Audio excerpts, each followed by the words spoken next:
Hello friends, હું જનક મારું ફરીથી એક વખત Atmiya institute of technology and science for diploma studies તરફથી ડિપ્લોમા કોમ્પ્યુટર એન્જિનિયરિંગના સેમેસ્ટર નંબર 2 ના સ્ટુડન્ટ્સ માટે એસીપીના ચેપ્ટર નંબર 5 પ્રી પ્રોસેસર ડિરેક્ટિવનો 5મો વિડીયો લઈને આપની વચ્ચે આવ્યો છું. મિત્રો, આ વિડીયોની અંદર આપણે પ્રીડિફાઇન્ડ મેક્રો વિશે ડિસ્કશન કરવાનું છે. આપણે સી લેંગ્વેજ ભણીએ છીએ. સી લેંગ્વેજ ભણતા ભણતા આપણે પ્રી પ્રોસેસર સુધી પહોંચ્યા. પ્રી પ્રોસેસરની અંદર પ્રી પ્રોસેસર ડિરેક્ટિવ્સ જોઈ.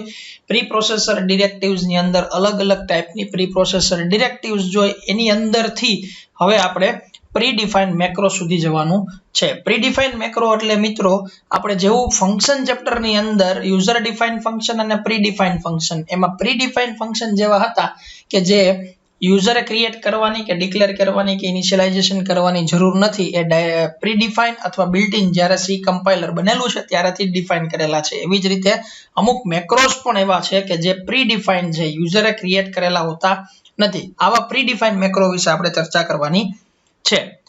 તો જોઈએ પ્રીડિફાઇન મેક્રો. મિત્રો, પ્રીડિફાઇન મેક્રોની અંદર પહેલો પોઈન્ટ એવો લખેલો છે, there are 5 predefined macro in ANSI C. એનો મતલબ એવો થાય કે ANSI C ની અંદર ટોટલ 5 પ્રકારના પ્રીડિફાઇન્ડ મેક્રો છે and are always available to the programmer for the use of listed in following table. નીચેના ટેબલમાં પ્રીડિફાઇન્ડ મેક્રો જેટલા 5 છે એ 5 લિસ્ટ આઉટ કરેલા છે અને એનું ફંક્શન શું છે, તમે આ મેક્રોનો યુઝ થી તમે શું કરી શકો એ પણ એમાં લખેલું છે. Second point, they cannot be undefined. આ મેક્રો એવા છે કે યાદ હોય તો મિત્રો આપણે એવું ભણેલા છે મેક્રો સબસ્ટિટ્યુશનમાં કે હેઝ ડિફાઇન નામની પ્રી પ્રોસેસર ડિરેક્ટિવની મદદથી આપણે કોઈ મેક્રો ક્રિએટ કરી શકીએ છીએ, ડિફાઇન કરી શકીએ છીએ, અને હેઝ અનડેફ નામની પ્રી પ્રોસેસર ડિરેક્ટિવની મદદથી આપણે ડિફાઇન કરેલો મેક્રોને અનડિફાઇન કરી શકીએ છીએ. પણ આ બધા મેક્રો છે એ પ્રીડિફાઇન મેક્રો છે, એ યુઝરે ક્રિએટ કરેલા હોતા નથી, ડિફાઇન કરેલા હોતા નથી, એટલે યુઝરથી અનડિફાઇન થઈ શકે નહીં. Every predefine macro name is defined with 2 underscore as prefix and suffix. એનો મતલબ એવો થાય મિત્રો, જેટલા પણ પ્રીડિફાઇન્ડ મેક્રો છે આ પ્રીડિફાઇન્ડ મેક્રો હંમેશા 2 અંડરસ્કોર ની વચ્ચે લખવામાં આવે છે. એનું નામ છે એ 2 અંડરસ્કોર કહેતા, એક આગળ અને એક પાછળ, એવી રીતના 2 અંડરસ્કોર ની વચ્ચે પ્રીડિફાઇન્ડ મેક્રો નું નામ કેપિટલ લેટરમાં લખવામાં આવે છે. Third point, these macros are useful for finding the system information such as date, time and file name and line number. A program is illustrated for testing these macros. Predefined macro in ANSI C. મિત્રો, આ point ની અંદર એવું લખેલું છે કે આ macaroni મદદથી, પ્રીડિફાઇન્ડ મેક્રોની મદદથી આપણે સિસ્ટમની ઇન્ફોર્મેશન જેવી કે ડેટ, સિસ્ટમમાં ડેટ શું છે, ટાઈમ શું છે, ફાઇલનું નામ શું છે, લાઈન નંબર કયો છે, એ બધું આપણે આ મેક્રોની મદદથી જાણી શકાય છે. તો પેલો પ્રીડિફાઇન્ડ મેક્રો છે અંડરસ્કોર ડેટ અંડરસ્કોર. એનો મતલબ છે એની મદદથી આપણે સિસ્ટમની ડેટ જાણી શકીએ છીએ, અને આ ડેટ છે કયા ફોર્મેટમાં હશે, સ્ટ્રિંગ ફોર્મેટની અંદર હશે. Underscore time underscore display system time in string format. Underscore line underscore display line number as an integer. Underscore file underscore display current file name in string format. Underscore stdc underscore in ANSI C the value written will be non zero. એનો મતલબ એવો થાય મિત્રો, આ બધા પ્રીડિફાઇન્ડ macaroni મદદથી આપણે અલગ અલગ ફંક્શન સિસ્ટમની ઇન્ફોર્મેશન જાણવા માટેનું કરી શકાય છે. એની નીચે મિત્રો એનો એક એક્ઝામ્પલ આપતો એક પ્રોગ્રામ લખેલો છે. આ પ્રોગ્રામની અંદર આપણે 3 પ્રિન્ટએફ લીધા છે. પહેલા પ્રિન્ટએફ ની અંદર ફાઇલ નેમ અને એનો પાથ %s, કારણ કે કયા ફોર્મેટમાં છે, સ્ટ્રિંગ ફોર્મેટમાં, અને વેલ્યુ કઈ આવશે %s માં, અંડરસ્કોર ફાઇલ અંડરસ્કોર ની. એના પછીનો પ્રિન્ટએફ છે date end time created, %s underscore date અને અંડરસ્કોર ટાઈમ. એ બે વેલ્યુ છે સ્ટ્રિંગ ફોર્મેટની અંદર ત્યાં પ્રિન્ટ થશે. એના પછીના પ્રિન્ટએફ માં આપણે લાઈન નંબર લખેલો છે. લાઈન નંબર ઇન્ટીજર રિટર્ન કરે છે એટલે આપણે એને %d લખેલું છે. રિટર્ન 0 છે એટલે stdc છે ઈ અહીંયા તમને પ્રિન્ટ થશે ને ઈ નોન ઝીરો જ્યારે તમારું ફંક્શન રિટર્ન કરતું હશે ત્યારે તમને આઉટપુટની અંદર ડિસ્પ્લે કરાવશે.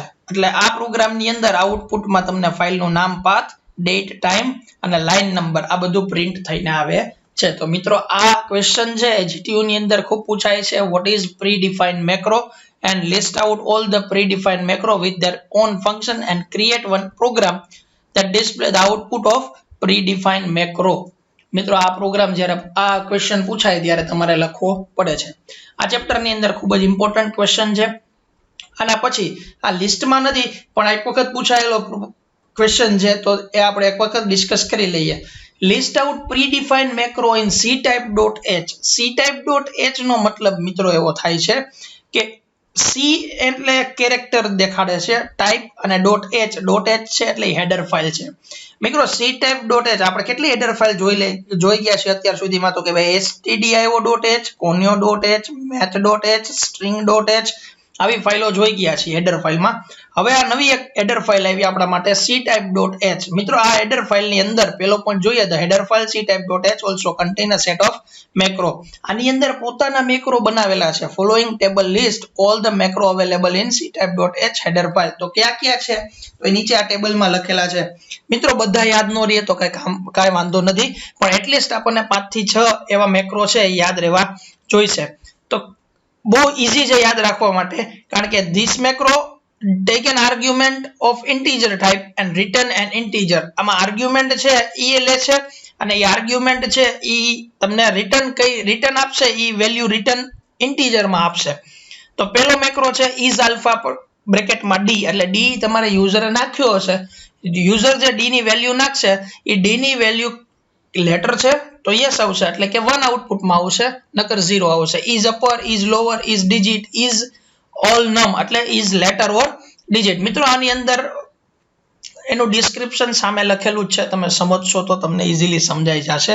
બરોબર છે. તો એનો એક પ્રોગ્રામ જોઈ લે. has include ctype.h void main character c get કરાવ્યો is alphabet or numerical એટલે કે is ALNUM અને બ્રેકેટમાં આર્ગ્યુમેન્ટ તરીકે c પાસ કર્યો છે. સપોઝ એક્ઝામ્પલમાં આઉટપુટમાં જોઈએ તો પરસેન્ટેજ છે તે પરસેન્ટેજ કેરેક્ટર તરીકે જો યુઝર એમાં એન્ટર કરાવશે તો પરસેન્ટેજ છે આલ્ફા ન્યુમેરિક એટલે કે ભાઈ લેટર અથવા ડિજિટ નથી એટલે એમાં શું આવશે c is not an alphanumeric character એટલે કે percentage is not an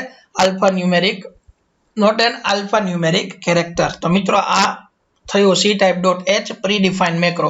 આ ક્વેશ્ચન પણ ઇમ્પોર્ટન્ટ છે, આ એક વખત પૂછાયેલો છે. તો મિત્રો આ વિડિયોની અંદર આપણે predefined macro જોયા કે જે મેક્રો પહેલેથી ડિફાઇન થયેલા હોય છે. ટોટલ સી લેંગ્વેજ ની અંદર કેટલા મેક્રો છે predefined? 5 મેક્રો છે. પહેલું અંડરસ્કોર, પહેલું ડેટ, બીજું ટાઈમ, ત્રીજું લાઈન, ચોથું ફાઇલ અને પાંચમું stdc. આ બધા પ્રીડિફાઇન્ડ મેક્રો છે કેપિટલ લેટરમાં લખવામાં આવે છે, આગળ ને પાછળ અંડરસ્કોર કરવામાં આવે છે, એ અનડિફાઇન કરી શકાતા નથી. આટલા પોઈન્ટ આપણે યાદ રાખવા પડશે અને વધુમાં એનો એક programme. Next one is ctype.h. ctype.h ની અંદર આપણે એટલીસ્ટ 5 થી 6 આપણને એના predefined macro કે જે ctype.h header file ની અંદર કવર કરવામાં આવે છે એ બધા આપણને આવડવા જોઈશે. is alpha, is upper, is lower, is digit, is alphanumeric, is x digit, is space, is punctuation mark, is print, is graph, is control character, is ASCII code. આ બધાય છે એ ચેક કરે છે. predefined macro ctype.h માં શું કરે? Check કરે કે ભાઈ d ની વેલ્યુ આવી છે, જો હોય તો 1 આપે, ન હોય તો 0 આપશે. બરાબર છે. તો મિત્રો આ વિડિયોની અંદર predefined macro માટે બસ આટલું જ. વધુ મળીએ નવા વિડિયો સાથે.